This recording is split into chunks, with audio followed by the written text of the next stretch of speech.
Selamat siang Tribuners, bersama saya Diamita. Anda sedang menyaksikan live update Tribun News edisi Selasa 14 Juni 2022.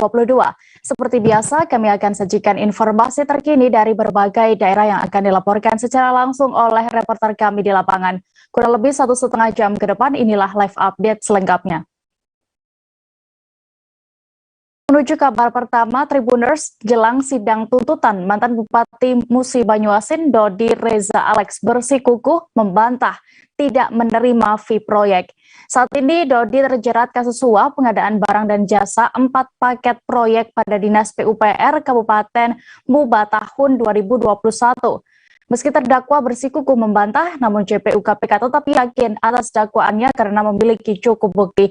Apa saja bukti tersebut dan juga bagaimana jalannya sidang ini akan diinformasikan reporter kami dari Sriwijaya Pos. Ada rekan Abdul Hafiz yang sudah terhubung di sana. Silakan dengan laporan Anda.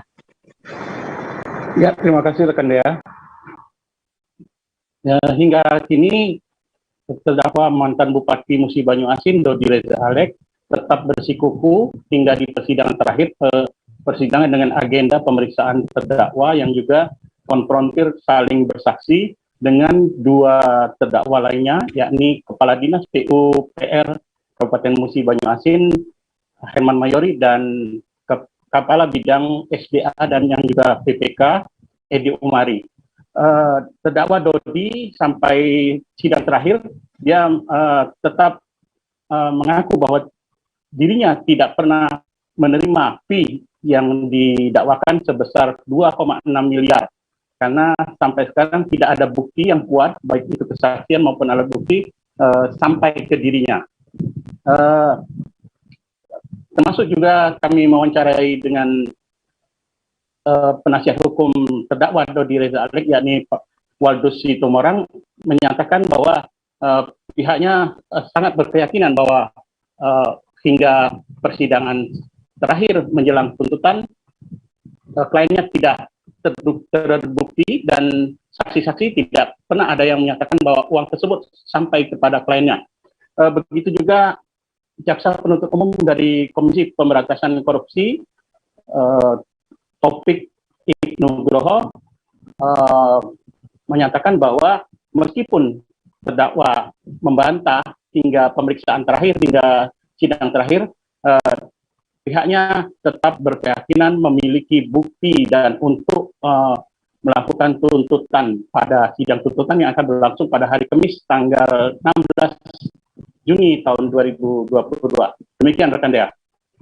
Baik, terkait ini berikut keterangan dari penasihat hukum terdakwa Dodi Reza Alex dan juga JPU KPK Taufik Nugroho selengkapnya, Tribuners. Ya, sekarang kan sudah semakin terbuka semuanya bahwa Pak Dodi itu kan tidak ada yang diberikan duit sama dia. Iya. Semuanya hanyalah hitungan-hitungan belaka tanpa ada pemberian, karena semuanya kan dibilang diberikan ke si siapa namanya, Acan, Irfan ke Acan. Nah, itu berhenti di sana.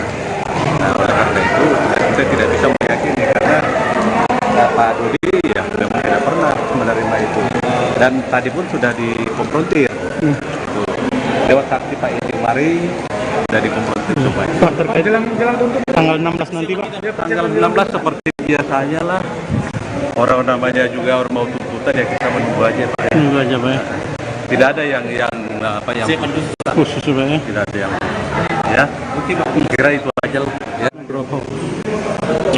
Kak, terkait apa dia yang terkait ke? Ya, dari keterangan yang sudah disampaikan dari sejumlah saksi, kemudian hari ini kita juga melakukan pemeriksaan kepada saksi sekaligus terdakwa. Ya, Kak, terkait apa dia yang terkait ke? Ya, dari keterangan yang sudah disampaikan dari sejumlah saksi, kemudian hari ini kita juga melakukan pemeriksaan kepada saksi sekaligus terdakwa ya. Maka kami nanti pada tanggal 16 Juni akan menyampaikan tuntutan untuk ketiga terdakwa. Tanggapan sedikit Pak, sejauh ini kan selama persidangan saksi terdakwa Dodi tidak mengakui menerima sejumlah fee dari perkara ini. Kita dari jaksa Kalau sampai dengan sekarang kami masih meyakini bahwa terhadap apa yang didakwakan kepada Dodi maupun kepada terdakwa lainnya sudah cukup alat buktinya bahwa terbukti seperti itu ya. Oh, itu. Yang menyebut nama Hendra, kemudian nama Irfan dari ketua WP atau ketua Pogja, itu gimana tanggapan kita tadi? Iya, nanti kan kami dalam tuntutan akan kami uraikan semuanya terhadap pihak-pihak yang menerima ataupun pihak pemberi lainnya ataupun terhadap uang-uang itu semua nanti akan kami sampaikan pada tuntutan. Tunggu aja tuntutannya. Jadi tidak menutup kemungkinan ada tersangka lain? Iya, tentu. Ada ya? Tentu ya. Itu ya, oke. siap. Beralih ke Provinsi Jambi, Tribuners, tim Siluman Kota Unit Reskrim Polsek Kota Muara Bango berhasil mengungkap sindikat pengedaran narkoba. Petugas berhasil mengamankan 1 kilogram sabu dan 3 pucuk senpi beserta amunisinya. 3 orang juga ikut diringkus dalam penggerbekan ini. Terkait lebih detailnya akan dilaporkan rekan Sopianto, reporter dari Tribun Jambi yang kini sudah bergabung bersama kami. Silakan rekan. Oke, terima kasih rekan Dea. Dapat saya informasikan dari Provinsi Jambi, tepatnya di Kabupaten Bungo. Nah, tim unit reskrim Polsek Kota Muara Bungo yang di backup langsung oleh tim Satres Narkoba Polres Bungo berhasil mengamankan 3 orang pengedar narkoba jenis sabu di Kabupaten Bungo. Dari penangkapan yang dilakukan, petugas berhasil mengamankan 1 kilogram sabu dan 3 pucuk senpi beserta amunisinya. Kapolres Bungo AKBP Guntur Saputro mengatakan penangkapan ketiga pelaku berawal dari adanya laporan warga bahwa di sebuah rumah yang ada di perumahan BTN Barcelona, Kelurahan Candika, Kecamatan Rimbo Tengah, Kabupaten Bungo, ada seorang bandar sabu. Berdasarkan informasi tersebut, petugas langsung melakukan penggerbekan dan penggeledahan terhadap pelaku, salah satunya berinisial YS 30 tahun, warga Kecamatan Rimbo Tengah, Kabupaten Bungo, Jambi. Saat ini sedang di rumah tersebut. Dari laporan warga itu, petugas langsung melakukan penangkapan terhadap pelaku pada saat pelaku sedang berada di rumahnya tersebut. Kapolres mengatakan pada saat penangkapan terhadap pelaku, petugas langsung melakukan penggeledahan dan berhasil mengamankan barang bukti berupa timbangan digital, 1 pucuk senpi beserta 6 buah amunisi, serta berbagai klip besar dan kecil yang berisikan sabu. Pada saat digeledah, petugas berhasil mengamankan barang bukti sabu dengan berat 1 kilogram lebih dari atas plafon rumah pelaku, serta 1 pucuk senpi berserta 6 buah amunisinya. Pelaku mengaku bahwa dirinya mendapat senpi rakitan dan seorang bernama MH yang juga pengedar narkoba jenis sabu yang baru saja membeli sabu darinya sebanyak 25 gram. Berbekal informasi tersebut, tim Opsnal Satres Narkoba Polres Bungo langsung menyelidik dan mengamankan pelaku MH bersama rekannya Jiji, usia 22 tahun, warga Kecamatan Pelpat, yang berperan sebagai pembantu MH menjual narkoba jenis sabu. Saat sedang berada di rumah makan Taraga Salero, Kota Muara Bungo. Pada saat ditangkap, ditemukan 1 buah piringan bekas pakai, 1 senpi rakitan laras panjang dan 1 rakitan laras pendek, serta peluru laras panjang dan pendek dan peralatan untuk membuat senpi rakitan. Berbekal informasi tersebut, tim kembali menangkap pelaku MH dan JL di sebuah rumah makan. Saat digeledah ditemukan barang bukti pirek dan 2 pucuk senpi laras pendek dan panjang serta amunisinya. Selanjutnya, ketiga pelaku dan barang bukti langsung diamankan di Polres Bungo untuk dilakukan pemeriksaan lebih lanjut. Atas perbuatannya, ketiga pelaku dijerat pasal 114 ayat 2, pasal 112 ayat 2 Undang-Undang Narkotika Nomor 35 Tahun 2009 dengan ancaman hukuman penjara seumur hidup. Demikian rekan Dea. Baik, Tribuners, rekan Sopianto juga sudah mendapatkan keterangan dari Kapolres Bungo AKBP Guntur Saputra terkait kasus narkotika dan juga SNP ilegal ini. Berikut kami tampilkan. Kasus narkotika jenis sabu dan juga ungkapan perjalanan senjata api ilegal melanggar darurat yang berhasil diungkap oleh jajaran unit reskrim Polsek Kota pada tanggal 9 Juni yang di backup oleh Sat Narkoba Polres Bungo, di mana pada tanggal 9 Juni kita mendapatkan informasi terkait adanya dugaan bandar narkotika jenis sabu yang menyimpan narkotika jenis sabu dalam jumlah yang kuantitasnya sangat besar di wilayah Kabupaten Bungo.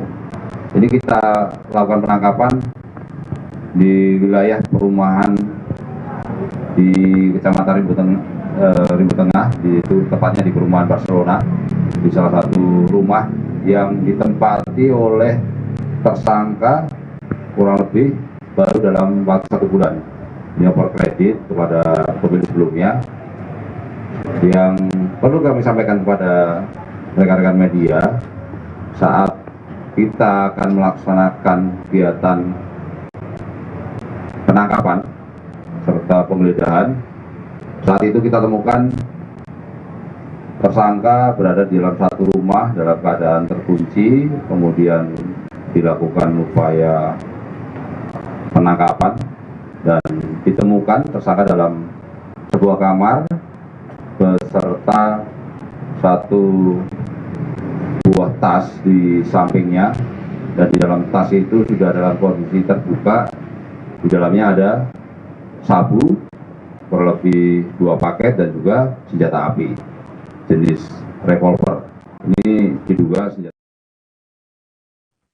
Informasi berikutnya datang dari Papua. Kabupaten Mimika melalui UD Putri Desi Perdana mengekspor 320 kg kepiting ke Shanghai, Cina.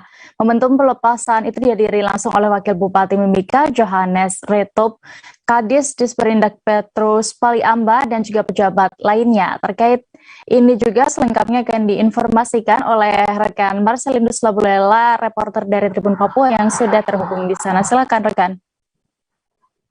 Oke, baik, selamat sore ya, dan Tribuners, dan dapat saya informasikan bahwa terkait ekspor kepiting lokal asal Mimika Papua yang kemarin dilaksanakan oleh UD Putri Desi di Kargo Bandara Moses Kilangin Polda Mimika Papua, bahwa ini merupakan perdana di ekspornya kepiting asli Timika ke Shanghai di negara Cina ya, Tribuners. Untuk ekspor ini memang baru pertama kali ke negara Cina, namun untuk di negara-negara lain seperti Malaysia dan Singapura sudah berapa kali diekspor sejak masa pandemi 2020 lalu. Dapat saya tambahkan terkait dengan ekspor kepiting lokal ke Cina ini, dapat saya informasikan bahwa ini 320 kilo kepiting ini adalah hasil dari nelayan lokal asal Kabupaten Mimika yang bekerja sama dengan UD Putri Desi. Ini juga dapat membantu warga masyarakat lokal khususnya nelayan di pesisir pantai Timika untuk meningkatkan perekonomian. Namun berdasarkan keterangan dari Ibu Hartati atau pemilik UD Putri Desi mengatakan bahwa ini adalah sebuah berkat yang sangat luar biasa, karena baru kali ini kepiting asal Timika bisa diekspor ke negara Cina atau tepatnya di Shanghai. Terkait ekspor ini kemarin dihadiri oleh pejabat Timika, termasuk Wakil Bupati Timika Johannes Retop, dan juga Kepala Bea dan Cukai Kabupaten Timika, kemudian Kepala Disperindak Kabupaten Timika Petrus Paliamba, dihadiri tamu undangan yang lain. Untuk ekspor perdana kepiting ini menggunakan maskapai penerbangan Garuda Indonesia, di mana dia sudah terbang kemarin dan kabarnya tadi pagi sudah sampai di Shanghai, Cina.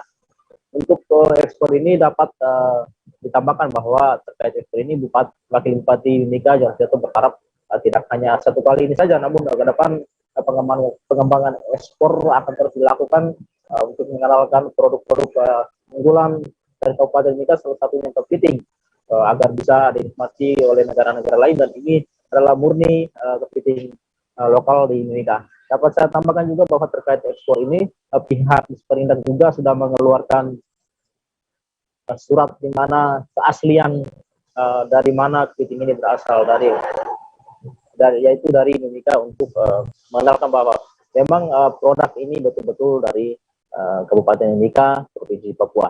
Itu dia. Baik, Tribuners, berikut ada hasil wawancara rekan kami bersama Wakil Bupati Mimika, Johannes Retop. Singkatnya kami tampilkan. PBU Garuda sebagai yang mengangkut dan yang punya barang, PT dan UD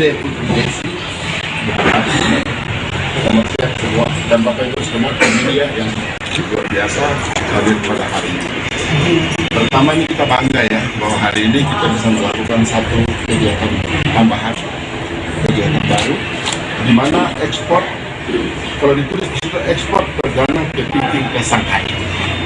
Kepiting ini kita sudah kirim sudah ke Malaysia dan ke Singapura. Waktu pada masa pandemi COVID dia sedikit menurun, tapi kemudian mungkin sudah mulai naik lagi kembali. Nah, tadi saya sudah tanya dengan pihak itu sebentar, waktu kita tahun waktu masa pandemi COVID, kenapa sedikit agak menurun? Karena hampir semua penerbangan itu berdampak pada pengangkutan ini. Mereka semua mengurangi penerbangan karena ada pembatasan, sehingga tidak boleh dilaksanakan penerbangan. Sekarang sudah terbuka kembali, sehingga Garuda bisa mengangkut barang hari ini terbang setengah 12 dan akan tiba di Shanghai jam 9 malam, jam 7 pagi. Artinya ini sudah cukup cepat, sangat cepat. Jam 7 pagi mereka sudah bisa menerima dari Puluhan pekerja perusahaan pertambangan di Malinau, Kalimantan Utara menuntut penyelesaian hak dan pemutusan hubungan kerja atau PHK. Mereka merupakan pekerja perusahaan tambang PT HPMU. Rombongan ini mendatangi Disnaker Malinau bersama dengan seorang kuasa hukum. Terkait selengkapnya akan diinformasikan rekan kami Muhammad Supri, reporter Tribun Kaltara yang sudah siap dengan informasi lengkapnya. Silakan rekan. Ya, terima kasih sudah kami lihatkan rekan-rekan di serta Tribuners pada tanggal hari Senin tanggal 13 Juli 2022 sejumlah karyawan perusahaan yang berjalan waktu tertentu mendatangi Disnaker Kabupaten Malinau mengajukan persoalan spesial hak pemutusan hubungan kerja antara Menteri Kerja yakni perusahaan HPMU yang merupakan subkontrak dari sebuah perusahaan pembuatan konstruksi batubara di wilayah Malinau Selatan, di wilayah Lore, Kecamatan Malinau Selatan. Nah, kemarin sebanyak 58 pekerja diwakili oleh kuasa hukumnya Theodorus Gunatur Immanuel Prasto menyatakan bahwa tujuan dari pihaknya mendatangi Disnaker Malinau adalah mengusut tentang dasar perusahaan melakukan pemutusan hubungan kerja yang berdasar pada ketentuan PP 35 tahun 2021 tentang perjanjian kerja waktu tertentu, ahli pelayaran dan seterusnya. Nah, untuk saat ini pada saat kemarin bertemu dengan mediator perselisihan hubungan industrial dari UNE, yang mana mereka meminta difasilitasi oleh Disnaker Malinau agar mereka diberi ruang untuk melakukan perundingan di waktu bersama dengan perusahaan yakni PT HPMU. hasil dari penyampaian sejumlah hal-hal yang menjadi keberatan dalam pengaduan tersebut kemudian dihasilkan oleh legislator Kalimantan rencananya pada hari Kamis tanggal 17 Juni 2022 nanti akan kembali digelar dan akan memfasilitasi kegiatan pekerja untuk melakukan perundingan bipartit dengan perusahaan kerja yang ini PT untuk satu jasa kehidupan dan 8 pekerja yang di PHK adalah karena menurut kuasa hukum menyatakan bahwa tidak diakomodirnya syarat pengurusan hubungan kerja yang dimana pada saat pemberi kerja yakni PTHPMU dinilai melakukan PHK karena close project atau berakhirnya kontrak kerja di wilayah site pertambangan tersebut. Namun menurut keterangan dari kuasa hukum, hal itu tidak diatur sebagaimana diatur dalam PP 35/2021. Dan dasar ini yang menjadi tuntutan dari pekerja-pekerja yang di PHK dalam bulan atau yang terjadi beberapa hari lalu. Dan kemudian pekerja juga meminta kejelasan terkait sosialisasi PP 35 menggantikan Undang-Undang 13/2003 tentang ketenagakerjaan terkait kompensasi dan hal-hal lain yang merupakan hak pekerja setelah di PHK yang saat ini menurut para pekerja belum jelas. Demikian rekan. Baik, Tribuners terkait ini, rekan kami sudah melakukan wawancara bersama kuasa hukum dari para pekerja Yandi Theodorus Gunatur. Berikut liputan lengkapnya. Untuk melakukan bipartit. Nah, karena begini, poinnya adalah bahwa kami merasa alasan PHK yang dilakukan PT HPMU itu tidak tepat dengan kalau kita menurut di PP 35 tahun 2021. Nah, itulah yang membuat kami melakukan berbondong-bondong datang ke Dinas Tenaga Kerja. Berapa karyawan sudah? Ini total hampir 58 karyawan. 58 karyawan. Nah, terkait kronologisnya Bang, kapan nih mereka di PHK? Nah gini, jadi sebetulnya teman-teman ini belum di PHK, tetapi ada surat edaran pertanggal apa saya lupa itu, ada rencana untuk mem-PHK terhitung tanggal 31 Mei 2022. Nah, tapi sampai hari ini kawan-kawan ini belum menandatangani surat PHK tersebut karena belum menerima alasan untuk di PHK. Sebelumnya Bang sudah ada komunikasi langsung sama pihak perusahaan sebelum ke Disnaker? Pernah, sebelumnya itu tanggal berapa itu ya? Kita ke tanggal berapa? Tanggal 4 Juni itu kita ke atas ke kantor. Tetapi saya pikir pertama mau bipartit, ternyata itu sosialisasi PP 35. Nah ini kan anehnya, 3 hari sebelum mau PHK, kawan-kawan ini justru baru disosialisasi terkait PP 35. Nah itu menjadi pertanyaan. Lantaran nekat memasukkan narkoba jenis sabu-sabu ke dalam rumah tahanan kelas 2B Rantau, seorang petugas rutan diberhentikan sementara. Pelepasan seragam oknum pegawai rutan itu dilakukan Kepala Kanwil Kemenkumham Kalimantan Selatan, Lilik Sujandi pada Senin 13 Juni kemarin. Terkait informasi lebih detail dan juga nasib selanjutnya, petugas itu akan dilaporkan rekan Stanis Lausende, reporter Banjarmasin Pos yang sudah siap dengan informasinya. Silakan rekan. Baik, rekan dia dan Tribuners, saya sampaikan dari Kabupaten Tapin, Provinsi Kalimantan Selatan terkait dengan pemberhentian sementara salah satu petugas rutan kelas 2B Rantau yang terlibat dalam peredaran narkoba di blok hunian di rutan kelas 2B Rantau. Nah, pemberhentian sementara kepada salah satu oknum pegawai petugas rutan, yakni MA 29 tahun. Ini adalah rentetan dari peristiwa yang memang merupakan komitmen dari lapas dan juga rutan Benua 6 ini untuk mencegah peredaran narkoba yang ada di atau yang beredar di rutan. Nah, terkait dengan pemberhentian MA 29 tahun ini merupakan hasil dari pemeriksaan oleh petugas rutan rantau, sehingga dalam aksi pemeriksaan itu yang bersangkutan terlibat dalam aksi pembiaran terhadap narkoba ini masuk ke dalam blok hunian di rutan kelas 2 Rantau. Nah, terkait dengan pemberhentian sementara ini memang kemarin dipimpin langsung oleh Kepala Kanwil Kemenkumham Provinsi Kalimantan Selatan dengan membacakan SK pemberhentian dan juga secara simbolis menyerahkan kembali seragam yang digunakan oleh pegawai tersebut. Dan saat ini yang bersangkutan masih melakukan ditahan di Mapolres Tapin untuk melakukan pemeriksaan. Bila yang bersangkutan ini memang benar-benar terlibat, maka ke depan akan ditetapkan lagi sebagai atau diberhentikan dengan tidak hormat. Tapi untuk sementara memang masih dalam tahap penyelidikan, menunggu hasil sidang di pengadilan. Nah, terkait dengan itu, informasi yang kami himpun dari Kepala Kanwil Kemenkumham Provinsi Kalimantan Selatan, Bapak Didik Sujandi, itu mengatakan bahwa terkait dengan narkoba memang tidak ada kompromi.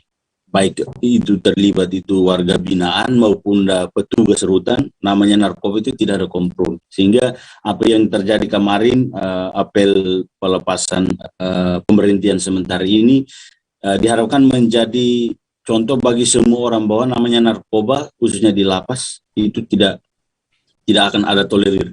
Jadi itu komitmen bersama selapas dan juga serutan di Benua 6, khususnya di Provinsi Kalimantan Selatan. Nah, pemerintahan sementara ini, informasi yang kami himpun ini memang akan terus ditindaklanjuti terkait dengan ada beberapa oknum lagi yang memang saat ini terlibat. Ada 2 orang lagi yang diduga terlibat tetapi masih dalam proses penyelidikan di Mapolres Tapin.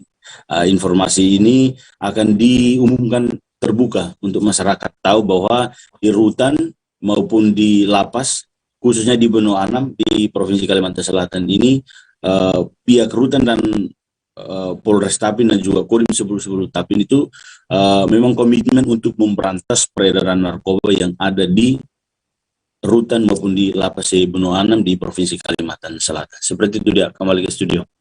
Baik, terima kasih rekan Stanislaus melaporkan dari Kalimantan Selatan. Selamat kembali bertugas. Kita bergeser ke Kalimantan Timur. Tribuners, Lapas kelas 2A Tenggarong mengadakan kegiatan pemeriksaan tes urin terhadap 32 orang di lapas, di mana dari 32 yang dites urin tersebut, 12 diantaranya merupakan warga binaan dan 20 petugas lapas, termasuk Kepala Lapas kelas 2A Tenggarong, Agus Dwi Rijanto, mengikuti tes urin tersebut. Lantas bagaimana hasilnya akan dilaporkan rekan Aris Jody, reporter Tribun Kaltim yang sudah bergabung di sana. Silakan dengan informasi Anda. Ya, terima kasih rekan Dea. Diinformasikan bahwa kemarin pada hari Senin dilaksanakan kegiatan tes urin dan razia di Lapas kelas 2A Tenggarong. Hal tersebut dilaksanakan berhubung dengan adanya kunjungan atau monep dari Direktur Kamtib Kemenkumham RI, Pak Abdul Aris, ke Lapas kelas 2A Tenggarong. Jadi pada kunjungan tersebut sekaligus dilaksanakan kegiatan razia dan tes urin. Pada kegiatan tes urin tersebut dilaksanakan tak hanya untuk warga binaan, tapi juga dilakukan oleh petugas yang ada di lapas, termasuk Kalapas Tenggarong, Pak Agus Dwi Rijanto. Jadi kemarin itu ada sekitar 32 orang yang dites urin, baik dari petugas lapas maupun dari warga binaan. Jadi untuk warga binaan itu ada sejumlah 12 orang yang dites urin. 5 diantaranya sempat terindikasi positif, namun hal tersebut terklarifikasi bahwa ada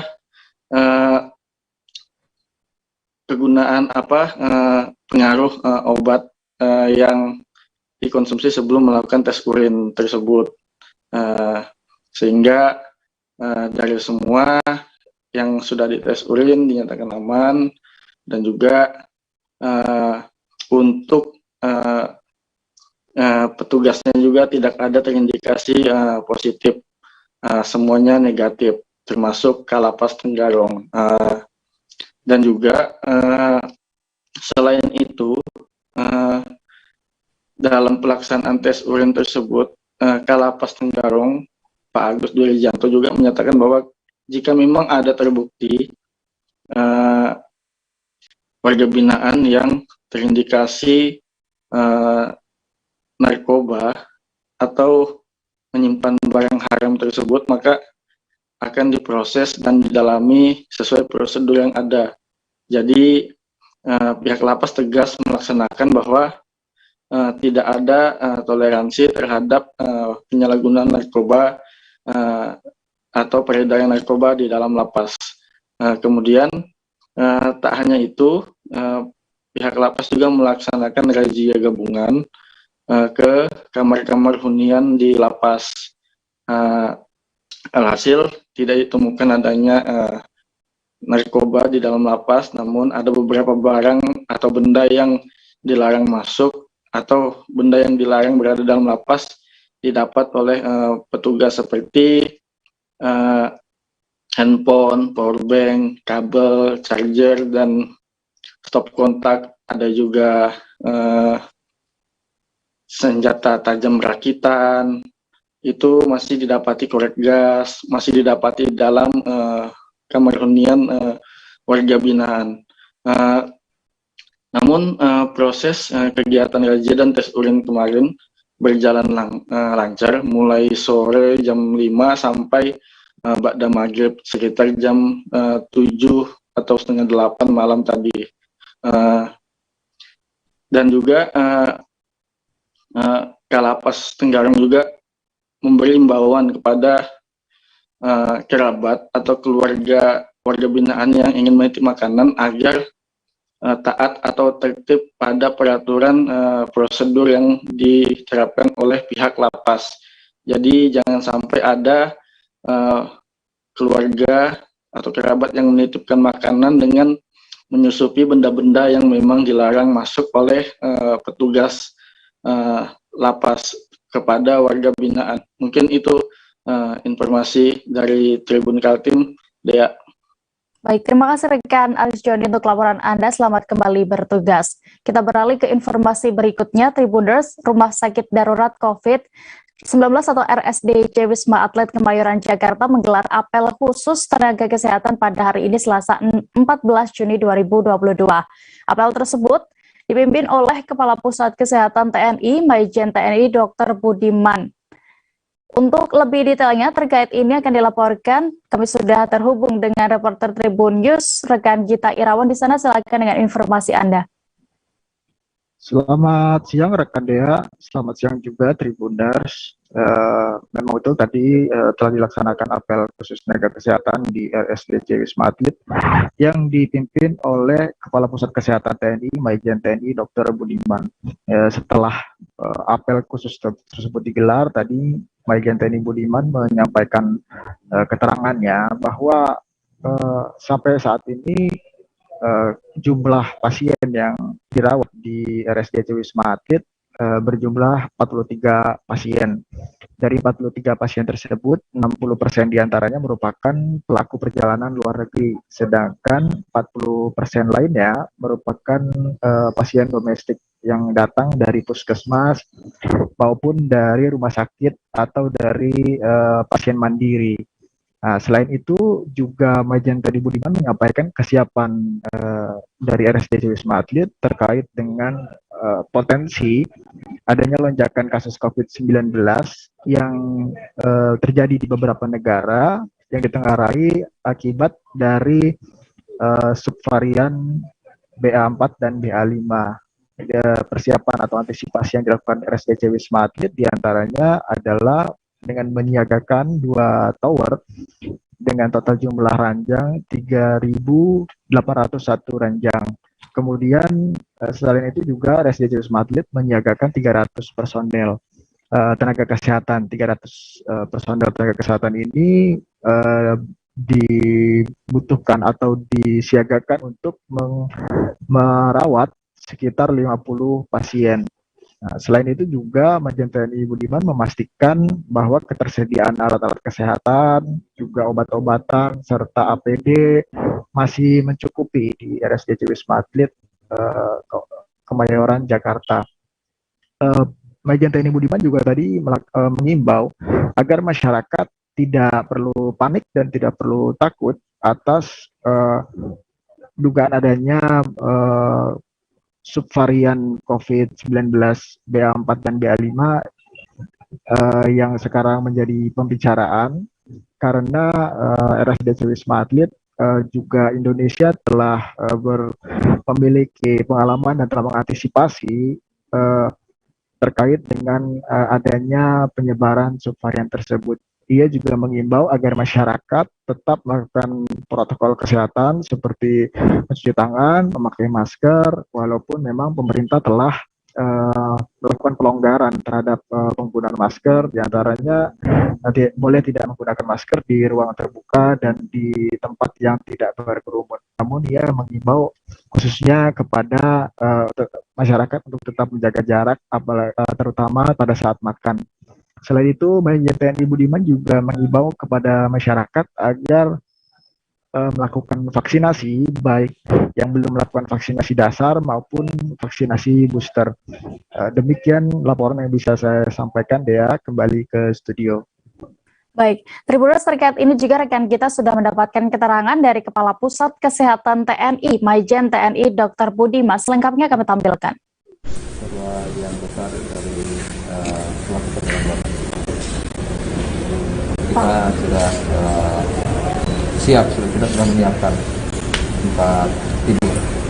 Itu kalau kita antisipasi, kita sudah menyiapkan 2 tower sebetulnya dengan jumlah 3.801 tempat tidur. Tapi ABK kita, analisa beban kerja kita semua sudah siapkan untuk 50 dan untuk 100. Kata dulu kalau bentuk juga tambah, kita akan tambah juga. Sebenarnya di saat ini memang aman semua yang 43 orang itu juga gejalanya. Pak, dari 43 orang itu ada yang terkonfirmasi subvarian BA4, BA5 nggak Pak? Untuk pemeriksaan BA4 dan BA5 itu saja sampai saat ini kita di sini tidak memastikan, harus dikirim ke Balitbangkes. Tapi yang jelas yang konfirmasi positif COVID kita rawat di sini. Nanti penelusuran lebih lanjut diperiksa SGTF, kemudian sampai BGS, dan lainnya baru akan ketahuan setelah kirim ke Balitbangkes.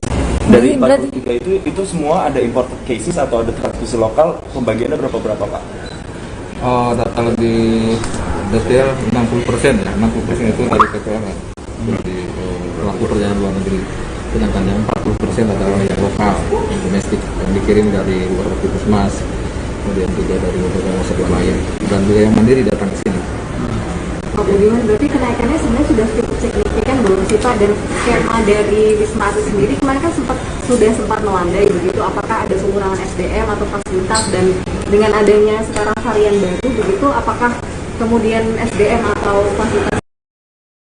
Aparat kepolisian daerah Sumatera Utara menggerebek 2 lokasi judi yang ada di Kota Medan. 2 lokasi diantaranya kawasan Kompleks Asia Megamas dan Kompleks MMTC Jalan Pancing.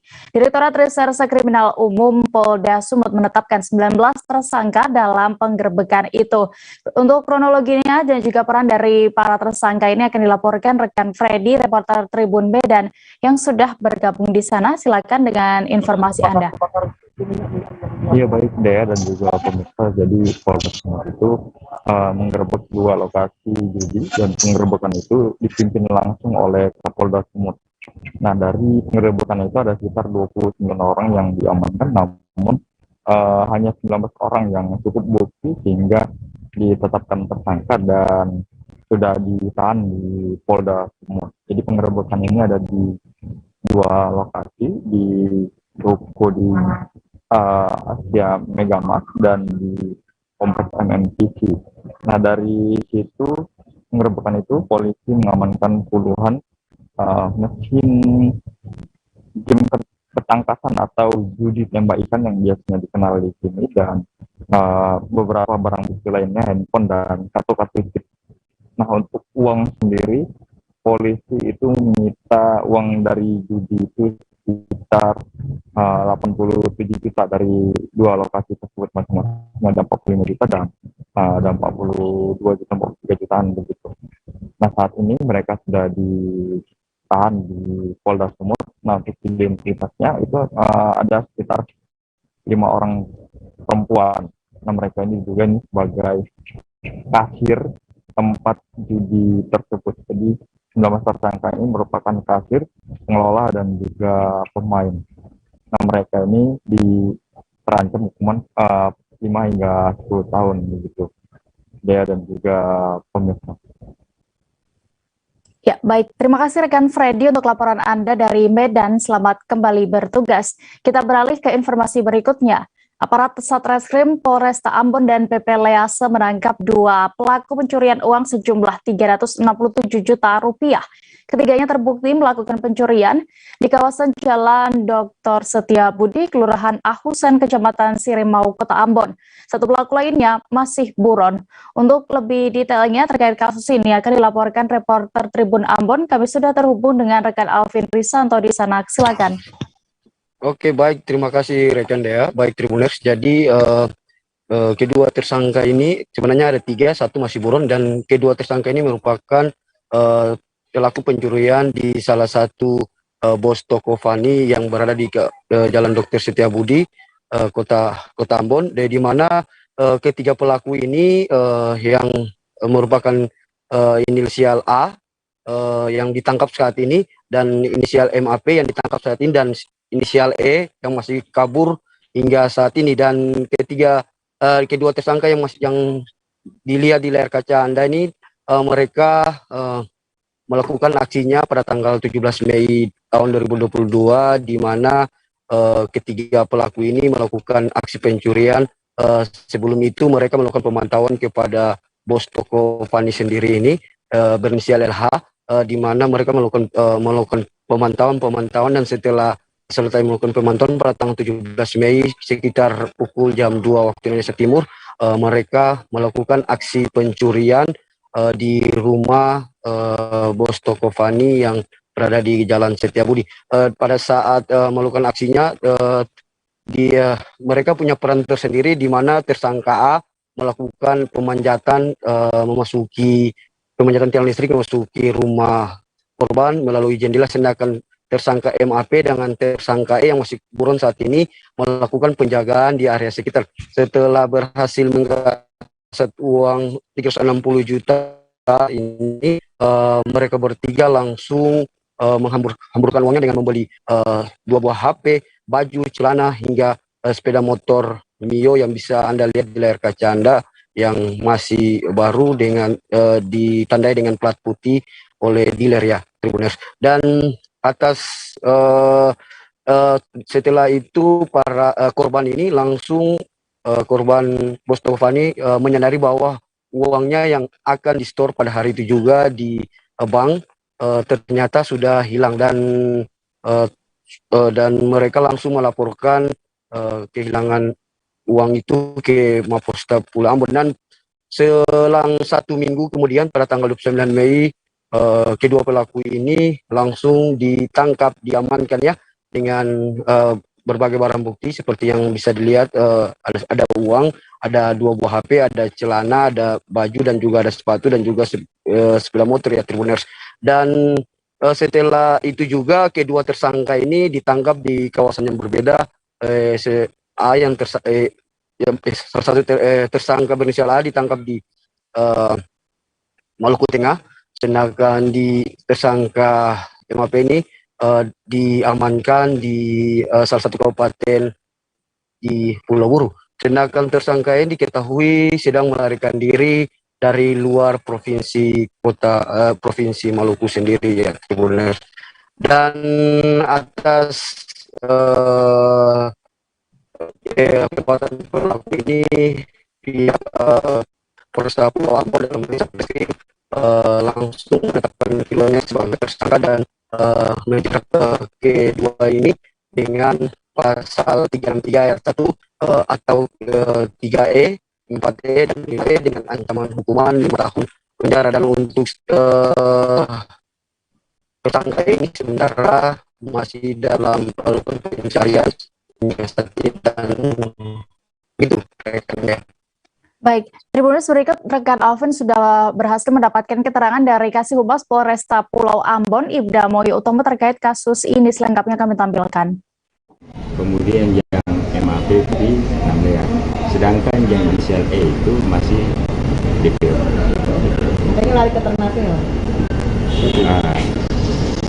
Ini perkiraan begitu. Kalau yang A ditangkap di Liang ya? Ya, salah betul. Ancaman hukuman Bang? Untuk ancaman hukuman keduanya ini tersangka dikenakan pasal 363 ayat 1, 3E, 4E dengan 5E. Hukuman paling lama 9 tahun. Mereka ini saya ada hubungannya dengan tokoh mana kan?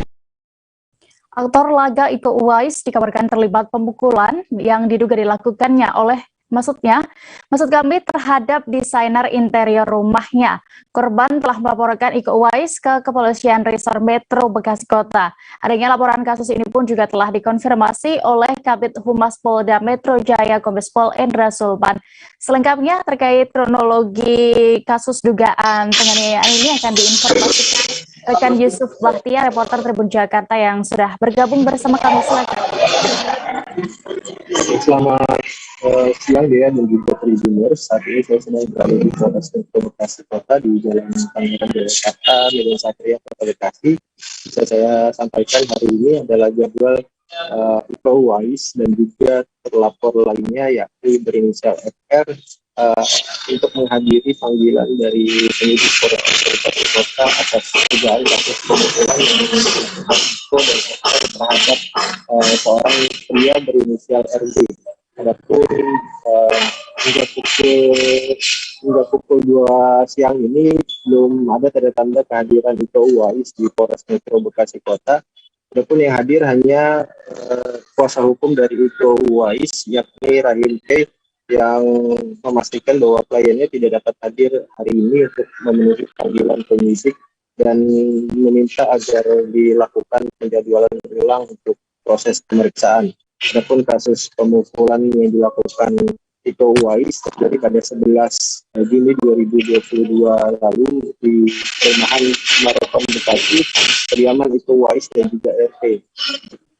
Sekedar informasi, RT dan juga Iko Uwais adalah tetangga yang sama-sama tinggal di pemukiman yang sama. Adapun dari situ RT sempat berbincang dengan Iko Uwais pada tanggal kejadian, namun pada saat berbincang sempat menyinggung soal kontrak kerjasama antara Iko dan juga RT terkait dengan desain interior rumah. Namun pada saat berbincang terjadi cekcok di antara keduanya hingga berujung pada pemukulan. Adapun kontrak kerjasama desain interior ini diperkirakan nilainya mencapai 150 juta yang harus dibayarkan Iko. Adapun dari situ korban langsung melapor ke Polres Metro Bekasi dan menjalani visum. Dari visum itu korban mengalami luka pada bagian wajah, kepala, punggung dan juga lengan sebelah kanan. Adapun Polres Metro Bekasi Kota sampai saat ini masih melakukan penyelidikan beberapa saksi termasuk juga pelapor yakni RD sudah diperiksa oleh penyidik dan tinggal menunggu untuk pemeriksaan dari Iko Uwais dan juga terlapor lainnya dengan RR. Begitu dia. Baik, Tribuners, terkait ini juga rekan Yesus sudah mendapatkan keterangan dari Kasat Reskrim Polres Metro Bekasi Kota, Kompol Ivan Aditira. Berikut informasinya. Malam ini kami sampaikan bahwa sudah kami terima laporan di hari Sabtu tanggal 11 Juni 2002 atas nama pelapor RJ terkait perkara pengeroyokan 170 KUHP yang diduga terlapornya adalah saudara Ika dan FL. Dalam hal ini, hari ini sudah kita lakukan pemeriksaan terhadap 3 orang, salah satunya adalah pelapor, di mana hal ini kita ambil keterangan ketiga saksi tersebut untuk dapat menerangkan kejadian yang terjadi pada Sabtu malam kemarin. Selanjutnya untuk terlapor akan kita lakukan panggilan dan sudah kita layangkan suratnya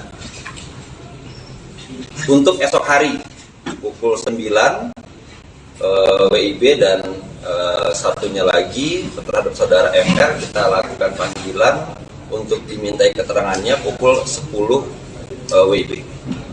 Pak, kronologisnya Pak mungkin? Baik, kronologisnya pada Sabtu malam korban bersama istrinya sedang mengendarai mobil hendak pulang ke rumah. Setibanya di rumah, karena memang rumah korban dan terlapor ini tidak jauh, dipanggillah korban ini oleh terlapor. Pada saat dipanggil, korban berbicara sedikit dengan terlapor terkait masalah kontrak kerjasama yang dilakukan oleh mereka berdua. Adanya kekurangan pembayaran yang dilakukan oleh terlapor, sehingga korban meminta kekurangan tersebut untuk dilunasi. Tribuners, ada cerita menarik dan juga inspiratif dari Kabupaten Cirebon, Jawa Barat. Kisah itu datang dari seorang babi Kamtibmas Polsek Mundu yang bertugas di Desa Suci, Kecamatan Mundu, Bribka Mamat Rahmatullah. Di tengah kesibukannya sebagai anggota Polri, Bribka Mamat masih mengajar di sebuah PKBM dan juga mengurus klinik gratis yang ia dirikan. Terkait ini selengkapnya dan juga bagaimana kisahnya akan diinformasikan rekan Ahmad Imam Bayahaki, reporter Tribun Cirebon yang sudah siap di sana. Silakan rekan.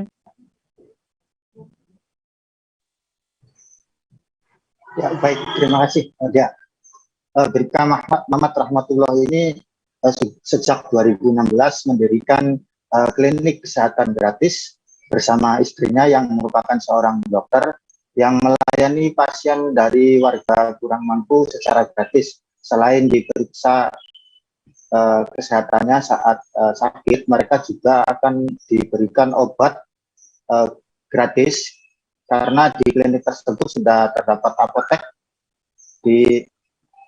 untuk para pasien. Dan selain itu juga Bribka Mamat Rahmatullah juga dari mulai 2019 mendirikan pusat kegiatan belajar masyarakat yang menyediakan pembelajaran paket A, paket B, paket C bagi para pemuda maupun warga di Desa Sindang Mekar, Kecamatan Bukit Bintang, Kabupaten Cirebon yang merupakan tempat tinggalnya. Di PKBM tersebut, warga yang putus sekolah bisa mengikuti pembelajaran secara gratis dan jadwal pembelajarannya pun disesuaikan dengan kesibukannya masing-masing. Dan selain itu juga di Yayasan Akbar Rahmatullah juga terdapat bengkel Kamtibmas yang memberikan pelatihan keterampilan dari mulai mengelas, teknisi AC, kemudian ada pembuatan mebel hingga finishing mebel. Jadi para warga di Desa Sindang Mekar yang ingin belajar keterampilan tersebut bisa datang langsung ke bengkel Kamtibmas milik Bribka Mamat Rahmatullah.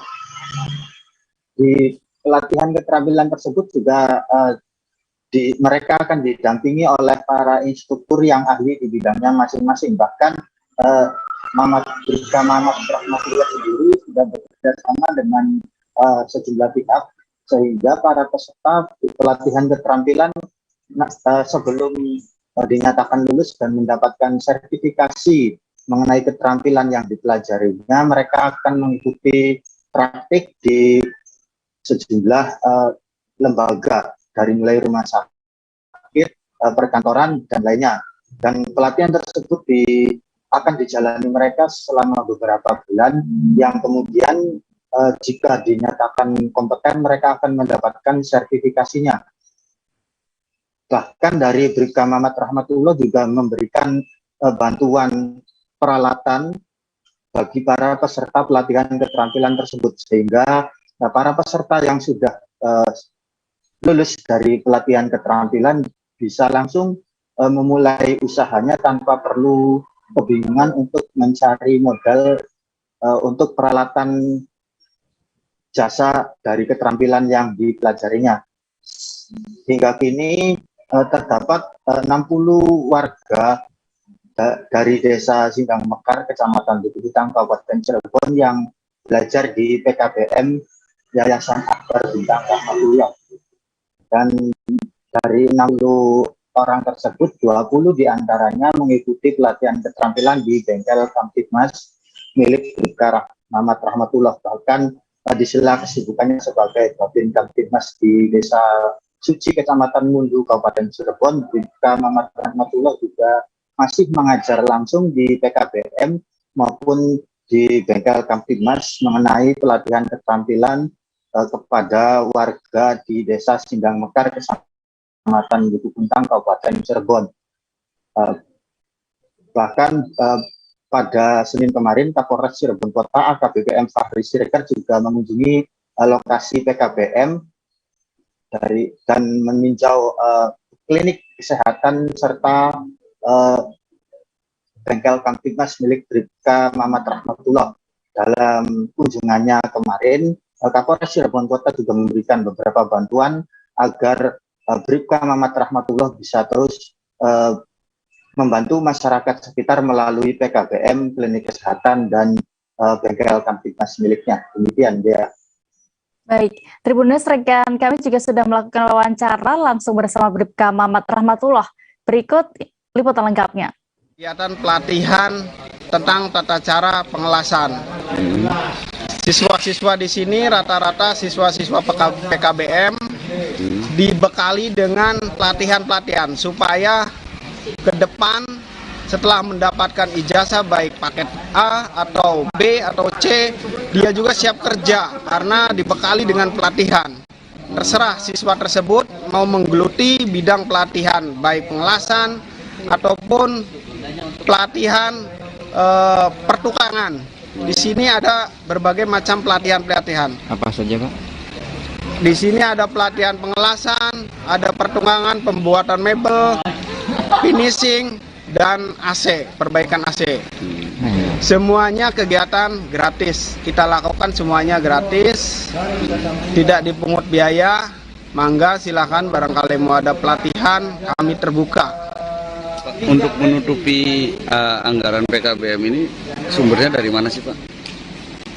Alhamdulillah sumbernya dari diri sendiri saja, Pak. Kita ya mudah-mudahan diberi rezeki oleh Allah supaya tetap berjalan. Kita beralih ke informasi berikutnya, Tribuners. Bocah berusia 8 tahun yang sebelumnya dikabarkan tenggelam di Sungai Krueng Aceh, Kota Banda Aceh, ditemukan telah meninggal dunia. Sebelumnya korban yakni Rijalul Fikri dilaporkan tenggelam saat meloncat ke Sungai Krueng Aceh mengikuti teman-temannya mandi.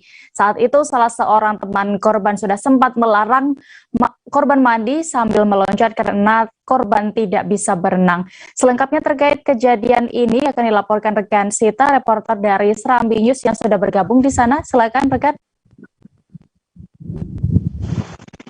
Ya, rekan ya, saya kabarkan bahwa telah terjadi insiden sejak korban meloncat di dalam sungai tersebut dan terbawa arus karena tidak bisa berenang. Sebelum kejadian terjadi, korban bersama rekannya sudah diingatkan oleh rekannya untuk tidak meloncat. Namun korban tetap meloncat dan hilang pada hari Minggu kemarin sekitar pukul 11 waktu Indonesia bagian bagian barat.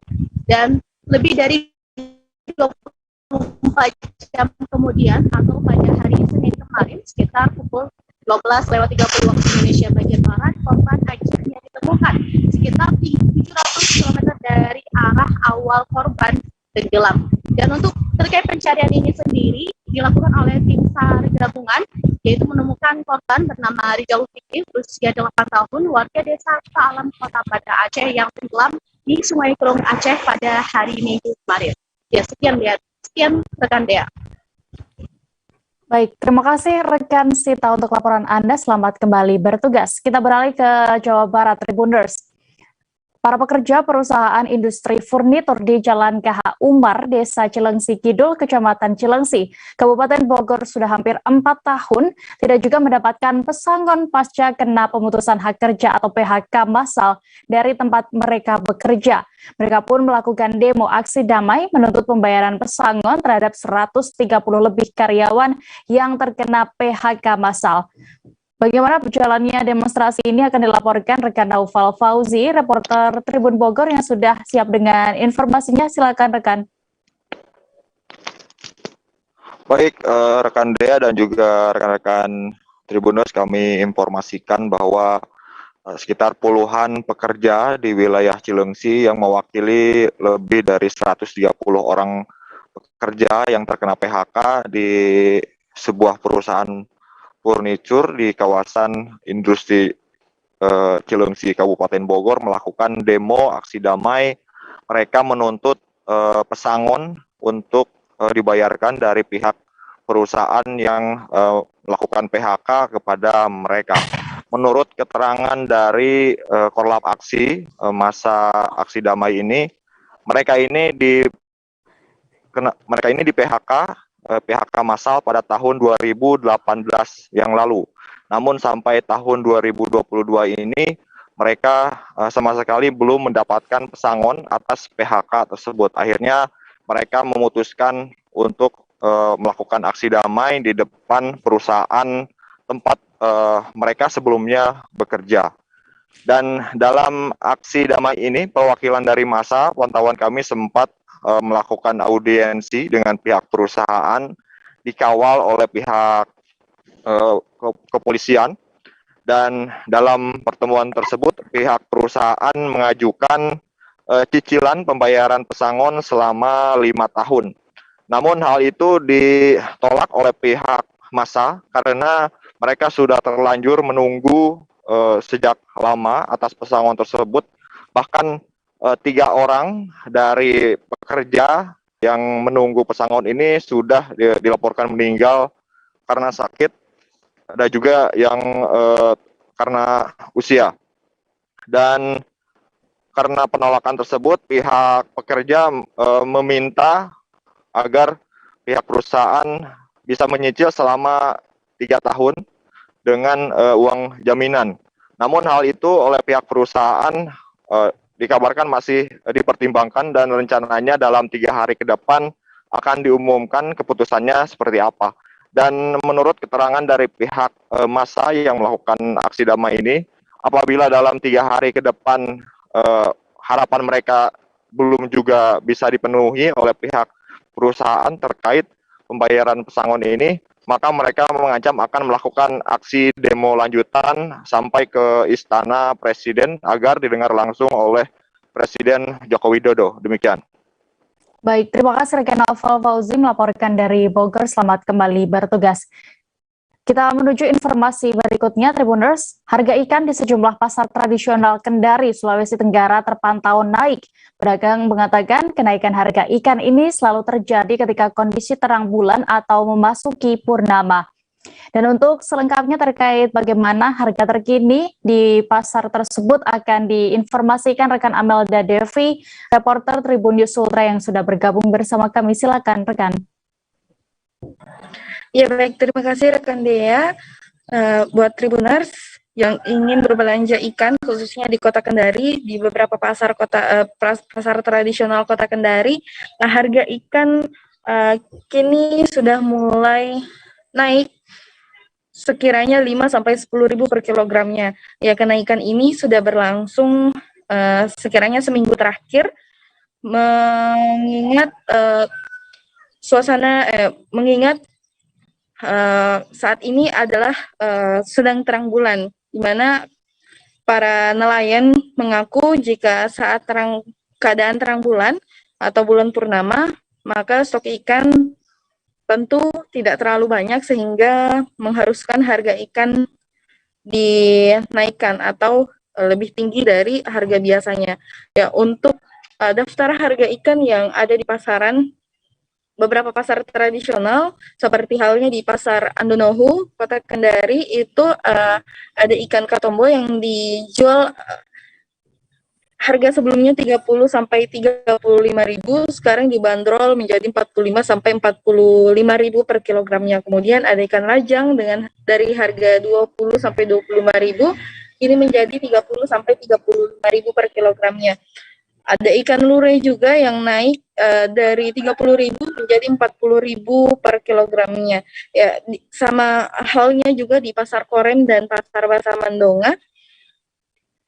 Justru kenaikan harga ikan itu sudah terpantau sejak 4 hari yang lalu dan hingga kini juga masih di harga tinggi tersebut, yakni seperti ikan rampe dijual dari 18.000 menjadi 22.000 per kilogramnya, kemudian ikan cakalang dari harga 15.000 menjadi 21.000 per kilogramnya, ikan lajang dari 17.000 menjadi 23.000 per kilogramnya. Ya, para pedagang memprediksi kenaikan harga ikan ini akan berlangsung sekiranya hingga 1 sampai 2 minggu ke depan, hingga akhirnya kembali ke situasi normal seperti sebelumnya, di mana saat tidak terang bulan, nelayan akan mendapatkan banyak ikan. Ya, untuk diketahui, para pedagang ikan di pasar-pasar tradisional ini mengambil stok ikan dari pelelangan.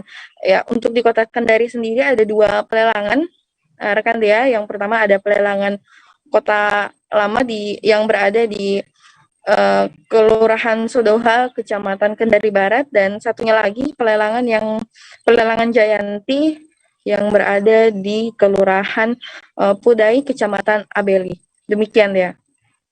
Baik, terima kasih rekan Amelda untuk informasi Anda. Selamat kembali bertugas. Kita beralih ke informasi berikutnya. Desa Satar Lenda, Kecamatan Satar Mese Barat, Kabupaten Manggarai diterjang banjir. Sejumlah rumah bahkan terdampak longsor, 1 rumah diantaranya rusak berat. Saat ini kami sudah terhubung dengan reporter Tribun Flores. Ada rekan Charles Abar yang akan melaporkan kondisi terkini di sana. Silakan rekan. Baik, rekan Dea dan Tribuners dimanapun Anda berada, pada hari Minggu 12 Juni 2022 telah terjadi longsor yang menyebabkan 20 rumah di Bintor, Desa Satar Lenda, Kecamatan Satar Mese Barat, Kabupaten Manggarai, Flores, Nusa Tenggara Timur, berdampak longsor. Ya, dari kejadian ini, salah satu rumah milik Siti Nurwanti mengalami rusak parah, dan pada saat dia menceritakan kepada awak media bahwa pada saat kejadian itu terjadi pada pukul 2:10 dini hari. Memang pada saat itu sebagian besar warga yang berada di Dusun Bintor ini sudah tidur karena memang sudah tengah malam, dan keluarga dari Ibu Siti Nurwanti sendiri pada saat itu 4 putranya yang tinggal bersama mereka sedang tidur. Ya, sementara dia menceritakan bahwa sebelum kejadian memang dia bersama suaminya itu sedang membersihkan got-got yang berada di depan rumah mereka. Tiba-tiba mereka terdengar suara gemuruh. Ternyata itu merupakan suara longsor dari atas tebing rumah milik mereka. Ya, kejadian ini kurang lebih berjumlah 20 rumah atau 20 kakak rumah yang berada di Dusun Bintor, Desa Satar Lenda, termasuk ke salah satu masjid yang berada di dusun tersebut mengalami dampak yang cukup serius, sehingga begitu banyak material lumpur yang masuk di rumah-rumah warga. Sementara dari kejadian ini, dari 20 rumah yang menjadi korban longsor ini, satu rumah yaitu milik Siti Nurwanti mengalami kerusakan parah, dan selain itu juga 4 anak dari Siti Nurwanti dan Bapak Hasan Umar mengalami luka-luka di bagian punggung, kemudian di bagian kaki juga, dan salah satu anak dari Ibu Siti Nurwanti yang bernama Wahyudin mengalami patah kaki bagian kiri. Ya, kejadian ini memang terjadi pada tengah malam dini hari, tepatnya pada pukul 22, sehingga mendapatkan informasi dari masyarakat pada Senin 13 Juni 2022, Kapolsek Satar Mese Edi Purnomo mendatangi TKP untuk mengecek langsung kondisi dari warga yang ada di Dusun Dintor itu. Dan Kapolsek Edi Purnomo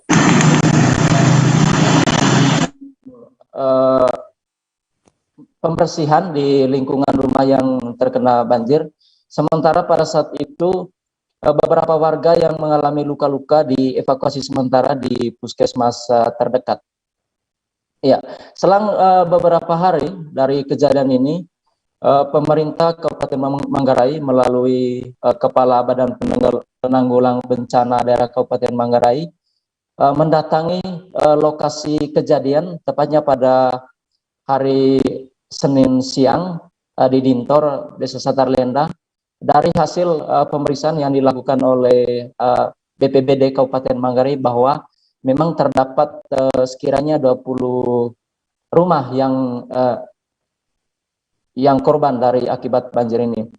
Ya, berdasarkan keterangan yang disampaikan oleh Kepala Dinas Penanggulangan Bencana Daerah Kabupaten Manggarai bahwa kejadian ini memang didasarkan karena memang pada saat itu di wilayah tersebut intensitas hujan yang tinggi selama berlangsung 3 hari. Berdasarkan informasi yang disampaikan bahwa memang tanah yang berada di wilayah tersebut salah satu kategori tanah yang labil, sehingga sangat mudah untuk terjadinya longsor. Ya, dari keterangan yang disampaikan oleh Kepala Dinas Penanggulangan Bencana Daerah, pada hari itu juga mereka bersama Dinas Sosial Kabupaten Manggarai dibantu dengan Kepala Kesejahteraan Kabupaten Manggarai mendatangi warga yang berdampak banjir dan memberikan beberapa bantuan berupa seperti makanan siap saji, kemudian beras dan terpal, dan masih banyak lagi kebutuhan-kebutuhan lain yang diberikan kepada masyarakat yang berdampak banjir. Ya, sementara satu keluarga yang mengalami korban serius dalam musibah ini, yaitu keluarga dari Ibu Siti Nurwanti. Pada hari ini, maksud kami kemarin pada pukul 7 malam mereka dirujuk ke Rumah Sakit Umum Daerah Kabupaten Manggarai, yaitu Rumah Sakit RSUD BNB Uriteng, untuk dilakukan perawatan medis yang sangat serius. Ya, berdasarkan keterangan dari Sekretaris Daerah Kabupaten Manggarai, kedatangan mereka atau dirujuknya mereka di Rumah Sakit Umum Daerah Manggarai untuk mendapatkan pelayanan medis yang baik. Kemudian untuk biaya pengobatan dari 4 anak, ya, termasuk anak yang 1 patah tulang itu akan dibiayai, akan ditanggung oleh pemerintah daerah. Ya, Fansi Jahang juga selaku Sekretaris Daerah Kabupaten Manggarai mengharapkan kepada korban yang pada saat ini berada di rumah sakit untuk tetap bersabar berada di rumah sakit sampai kondisi kesehatan mereka kembali pulih. Kemudian juga selain membawa mereka di rumah sakit untuk mendapatkan perawatan medis, pemerintah Kabupaten Manggarai juga pada hari tadi menyerahkan beberapa bantuan berupa uang tunai 3 juta kepada keluarga korban untuk biaya mereka selama mereka berada di rumah sakit. Sementara untuk biaya pengobatan mereka selama di rumah sakit itu akan ditanggung sepenuhnya oleh pemerintah daerah. Demikian rekan Dea. Baik, berikut kami tampilkan keterangan dari Ibu Siti Nurwanti selaku korban longsor di Dintor dan juga Sekda Manggarai. Selengkapnya kami tampilkan. Kasih bangun mereka. Ini yang bangun, ini tidak. Saya lihat sudah posisi tempat tidur ini kan lari. Sementara mereka dua ini masih di atas, masih tidur. Saya angkat ini satu, gendong. Habis yang dia itu yang patah itu satu, saya gendong. Keluar di pintu muka, lumpur kayu. Batas ini sudah. Akhirnya saya mau gimana? Jatuh sudah saya, kenalah dia. Akhir jatuh terlepas. Hanya saya pegang ininya saja, tarik. Lepas ini saya tidak tahu sama siapa saya kasih ini orang ini, 2 orang ini. Saya serang lagi cari mereka ini. Jadi begitu saat ibu dengan 2 anak yang paling kecil iya. Mereka masih di dalam rumah. Masih di dalam. Masih di dalam. Saat itu ibu sementara tidur lelap. Ini mau lari sudah mau bangun. Ya, oke, baik. Selamat siang Bapak. Ini terkait dengan kehadiran dari pemerintah Kabupaten Manggarai tadi untuk melihat langsung kondisi korban longsor yang terjadi di Dintor. Ini santunan apa yang diberikan dari Bapak? Ya, santunan yang diberikan oleh pemerintah daerah ini memang aturannya. Korban bencana alam itu ada kategorinya. Ada yang luka, patah kaki, ada yang meninggal, itu sudah ada kategori-kategorinya, dan pemerintah daerah melalui Badan Penanggulangan Bencana Daerah memberikan santunan. Kalau luka seperti ini atau korban yang seperti ini yang kemarin di Dintor itu pemerintah memberikan santunan 1 korban sebanyak 1 juta rupiah. Jadi di Dintor kemarin yang parah yaitu 3 orang dari 1 keluarga, itu kita hari ini memberikan santunan sebesar 3 juta rupiah. Ini sebentuk perhatian pemerintah terhadap korban-korban bencana alam yang ada di Kabupaten Manggarai. Kami kemarin, teman-teman tim, juga teman-teman pers sudah turun ke lapangan. Komedian Jarwo God ikut terharu melihat banyaknya pelayat yang datang ke pemakaman putra Gubernur Jawa Barat Ridwan Kamil, yakni Eril.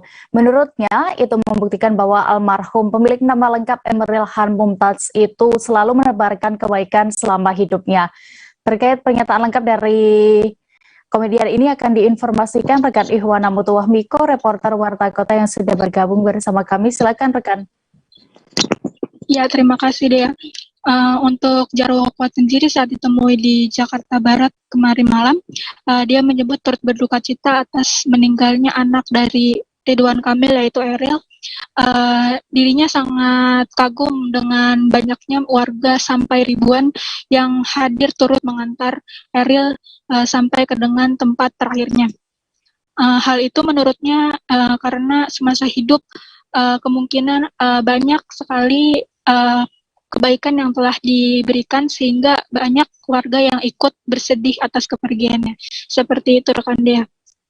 Baik, terima kasih rekan Ihwana, dan berikut kami tampilkan keterangan dari Jarwo God pelawak terkait ini selengkapnya Tribuners. Dalam gitu, bagaimana sih orang tua kehilangan putranya gitu kan, buatkan yang namanya makam yang begitu indah, kemudian ada rencana dibangun masjid gitu ya, insya Allah nanti dinamakan Al-Mumtaz gitu ya, dan itu arti Al-Mumtaz itu istimewa, Nah, ini adalah sebuah hadiah istimewa mungkin buat almarhum Eril baru ungkapan cintanya gitu. Ya kita doakan aja dengan pemakaman dengan masjid yang begitu indah, insya Allah ditempatkan juga di sana gitu, tempat yang indah juga gitu. Oke, tapi Om sendiri pernah nggak sih merasakan kehilangan orang terkasih? Oh ya jelas, dia paling sedih saya itu waktu kehilangan ibu saya, waktu ibu meninggal. Abang saya udah 2 orang juga meninggal, tapi maksudnya kapan kesedihan nggak pernah nangis. Pas ibu saya baru nangis, nangis banget waktu ibu saya nggak ada.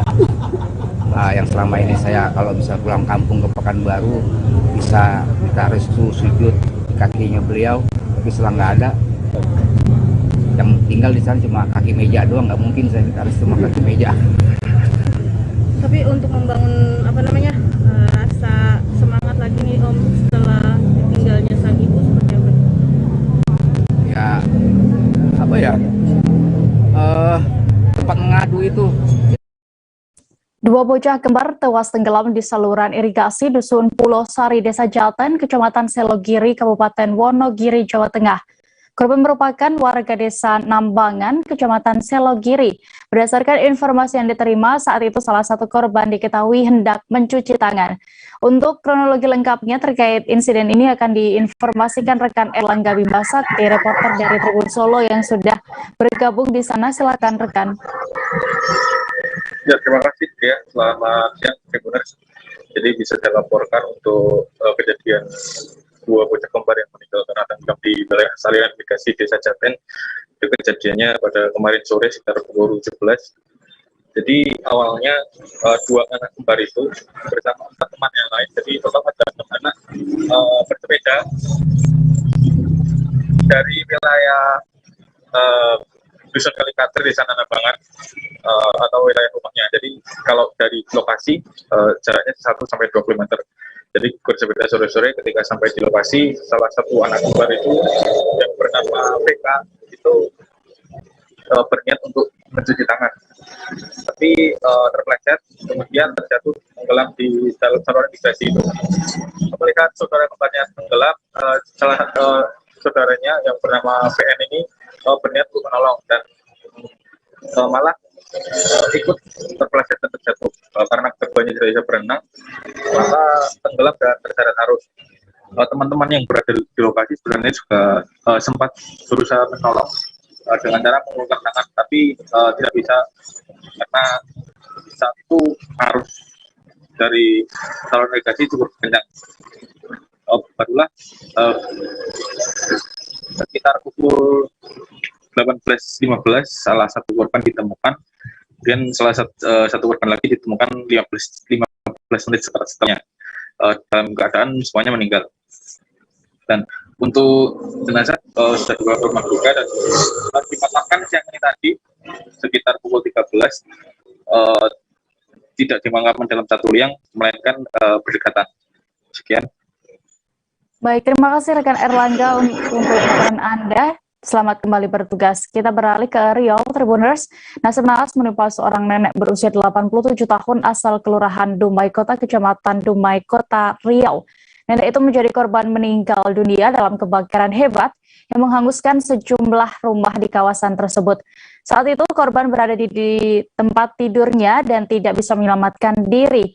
Untuk kronologi lengkapnya akan dilaporkan rekan Doni Kusuma Putra, reporter Tribun Pekanbaru yang sudah siap dengan laporannya. Silakan rekan. Ya, terima kasih. Perlu saya sampaikan juga, Dumai saat ini masih berduka dengan adanya satu warganya yang menjadi korban dari amukan si jago merah yang sempat menghanguskan sekitar 9 rumah yang berada di Jalan Imam Bonjol. Bahkan akibat dari amukan si jago merah ini, satu nenek-nenek yang berumur sekitar 87 tahun menjadi korban dari ganasnya amukan si jago merah. nenek tersebut tidak sempat melarikan diri atau tidak sempat menyelamatkan diri karena memang kejadian tersebut terjadi pada hari Minggu, tepatnya itu sekitar pukul 23.30 atau sekitar jam setengah 12 malam, sehingga warga yang mengetahui adanya kebakaran tersebut yang memang diduga api tersebut berasal dari kamar si korban yang berada di belakang rumah yang memang kebetulan 9 petak rumah ini memang jaraknya berdekatan dan juga terbuat banyak sudut permanen seperti setengah dari batu bata dan juga bagian atasnya terbuat dari kayu. Bahkan petugas pemadam kebakaran itu baru bisa menjinakkan api itu sekitar pukul 2 dini hari pada hari Senin. Untuk mengobati rasa kesedihan dari keluarga korban, yakni keluarga dari Hajah Marlis, itu wali kota Dumai, yakni Bapak Haji Faisal itu pada hari Senin itu tepatnya pada tanggal 13 Juni 2022 itu mengunjungi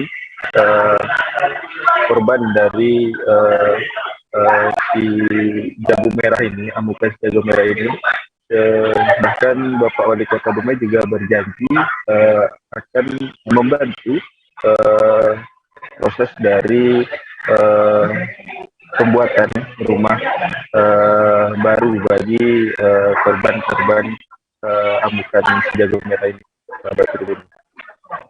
Bahkan Bapak Wali Kota Dumai juga langsung ikut mendoakan almarhum Hajah Marlis ini sebelum dikebumikan di Marga Sarana Kelurahan Bagan Besar. Seperti itu rekan. Baik, Tribuners, rekan ini juga sudah melakukan wawancara bersama Ketua RT setempat, Suryansyah, terkait insiden ini. Berikut liputannya.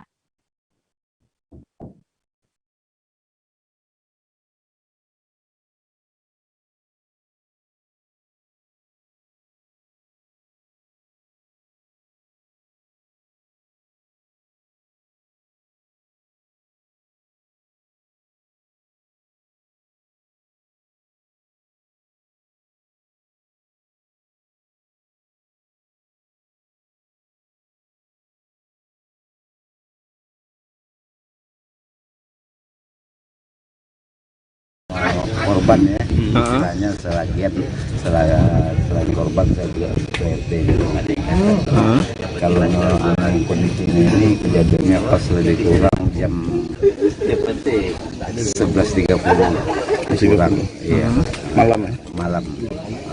Jadi kalau masalah sumber apinya mungkin diprediksi kalau tak listrik dari obat nyamuk. Kalau masalah rumah yang terbakar itu penghuninya ada 8 kakak. 8 kakak. 8 kakak. 9 apa 8 rumah? Kalau rumahnya unitnya 9. 9. Iya, itu kosong. Korban jiwa 1 orang atas nama Ibu Hajah Marlis. Hajah Marlis. Iya. Kondisi ibu ini mertua saya. Umurnya berapa? Umurnya sekitar 87 tahun. 87. Iya. Saat terjadi kebakaran, Ibu sedang tidur atau gimana? Sedang tidur. Sedang tidur ya. Pas saat itu kita pas saat Tanah longsor kembali terjadi di Jalan Poros Palopo, Toraja Utara, Sulawesi Selatan. Tepatnya di kilometer 10, Kelurahan Batang, Kecamatan Wara Barat, Kota Palopo. Material longsor dari tebing menutupi jalan membuat arus lalu lintas pun lumpuh total. Terkait bagaimana kondisi terkini di sana, kami sudah terhubung dengan reporter Tribun Timur, ada rekan Arwin Ahmad yang akan melaporkan situasi terkini. Silakan rekan. Ya, terima kasih rekan Dea dan Tribuner, selamat siang. Jadi dapat kami laporkan bahwa peristiwa longsor kembali terjadi di Jalan Poros Trans Sulawesi, tepatnya di kilometer 10, Kelurahan Batang, Kecamatan Wara Barat, yang merupakan penghubung utama ke Kota Palopo dan Kabupaten Toraja Utara, Sulawesi Selatan, yang mana longsor ini terjadi pada Minggu 12 Juni 2022 sore kemarin, dan pengangkatan material longsor ini berlangsung lebih dari 24 jam, dan material tanah yang sempat memutus akses dari dua arah itu baru bisa terangkat pada Senin 13 Juni 2022 sekitar pukul 9 malam tadi. Pengangkatan material ini berlangsung cukup sulit, itu karena cuaca yang tidak menentu atau tidak mendukung karena terjadi hujan, dan juga kemudian kondisi tebing yang labil di lokasi tersebut sehingga mempersulit untuk mengangkat material karena dikhawatirkan bisa terjadi longsor susulan. Dan akibat peristiwa ini rekan dia mengakibatkan kemacetan total dari dua arah, baik dari arah Palopo maupun dari arah Toraja, sehingga menyebabkan antrian dari ratusan kendaraan. Dan hingga saat ini terpantau atau dapat kami laporkan kondisi arus lalu lintas sudah normal, namun BPBD mengimbau warga tetap waspada karena di lokasi sepanjang jalur Palopo Toraja ini ada beberapa titik yang masih rawan terjadi longsor susulan, itu karena sepanjang jalur ini merupakan area pegunungan, gitu rekan Dea. Baik, terima kasih rekan Arwin Ahmad untuk laporan Anda. Selamat kembali bertugas. Kita menuju informasi berikutnya, Tribuners. Musabaqah Tilawatil Quran ke-29 tingkat Provinsi Sulawesi Utara di Kota Bitung tengah berlangsung. MTQ tingkat Provinsi Sulut ini akan digelar pada 13 hingga 19 Juni 2022 mendatang. Gelaran MTQ 29 tingkat Sulut akan melibatkan para pelaku UMKM Kota Bitung dengan produk-produk andalan mereka. Bagaimana situasi pelaksanaannya akan diinformasikan rekan Christian Wayungkere, reporter dari Tribun Manado yang sudah bergabung di sana. Silakan rekan.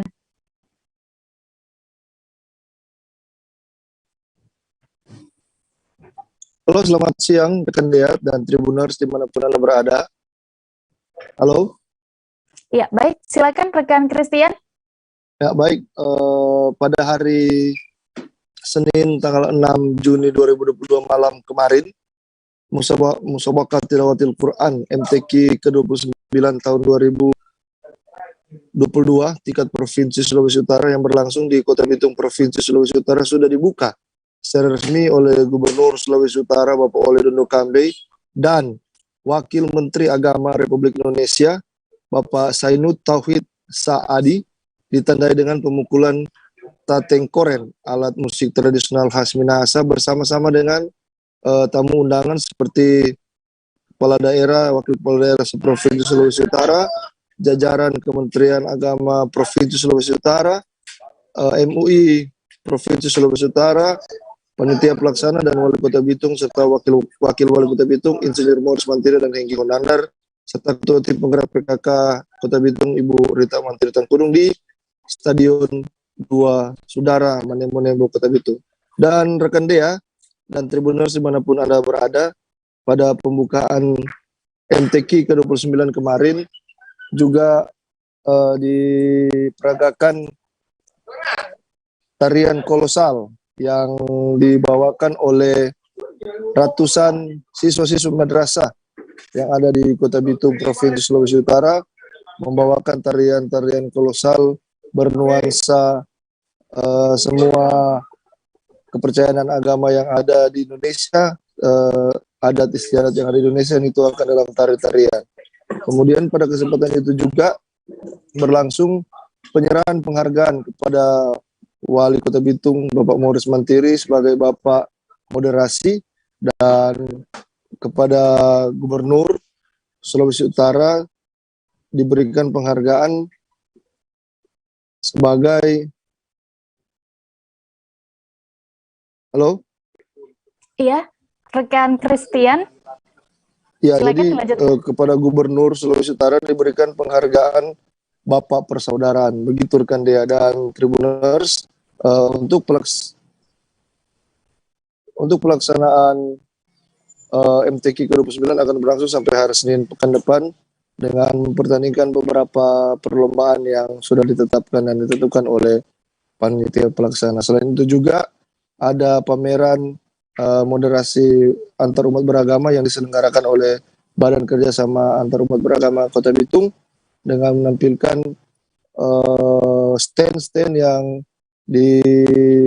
diisi oleh para pemeluk agama yang ada di Kota Bitung dengan ornamen-ornamen atau peralatan atau perlengkapan yang sering dipergunakan dalam peribadatan. Demikian rekan Dea dan Tribuners laporan dari Kota Bitung. Baik, Tribuners, rekan Christian juga sudah mendapatkan keterangan dari Gubernur Sulut Oli Dondo Gambe. Selengkapnya kami tampilkan. Oke, Pak Gub, MTQ kali ini ada moderasi antarumat beragama yang digaungkan. Bagaimana tanggapannya, Pak Gub? Ya, tadi saya kabarkan dalam pidato saya bagaimana kita harus membuka moderasi beragama ini agar supaya semua memahami dalam kehidupan kita